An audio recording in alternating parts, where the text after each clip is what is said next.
আসসালামু আলাইকুম। ২০২৪ সালের এইচএসসি পরীক্ষার রেজাল্টে যে দুটি বোর্ড সবচেয়ে বেশি পাশের হার হবে এবছর, সেটি তোমাদেরকে জানিয়ে দেবো। তো খুবই গুরুত্বপূর্ণ ভিডিওটি। তো তোমরা নিশ্চয় জানো যে তোমাদের পরীক্ষা শেষের পরীক্ষাগুলো বাতিল করার মধ্যে দিয়ে কিন্তু তোমাদের পরীক্ষা সমাপ্তি ঘটেছে এবং তোমাদের রেজাল্টের কাজ কিন্তু চলতেছে। তো রেজাল্ট কিন্তু একেবারে শেষের দিকে।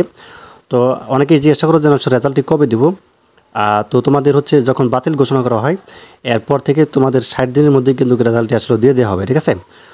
যদিও তোমরা হচ্ছে 7টি পরীক্ষা দিয়েছো এবং বাকি পরীক্ষাগুলোর অর্থাৎ সমন্বয় বা হচ্ছে বিভিন্ন করে হচ্ছে তোমাদেরকে আসলে রেজাল্টটি দিয়ে দেওয়া হবে।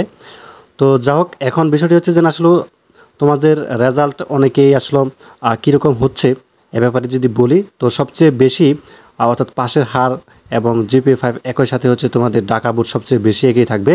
এটি কারণ হচ্ছে প্রথম যে 7টি পরীক্ষা দিয়েছে ঢাকা বোর্ডের শিক্ষার্থীরা খুবই ভালো পরীক্ষা দিয়েছে এবং তাদের তোমরা নিশ্চয়ই জানো যে বরাবরই কিন্তু ঢাকা বোর্ড সবচেয়ে বেশি ভালো করে। এটির কারণ হচ্ছে উন্নত অনেক কলেজগুলো রয়েছে, এছাড়া কিন্তু শিক্ষার্থীর সংখ্যা বেশি। এই কারণে হচ্ছে দেখা যাচ্ছে ঢাকা বোর্ড সবচেয়ে এগিয়ে থাকে, ঠিক আছে।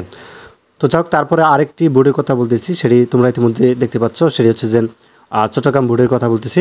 তো চট্টগ্রাম বোর্ডের কিন্তু দেখা যাচ্ছে এই বছর কিন্তু পাশের হার বাড়তে পারে।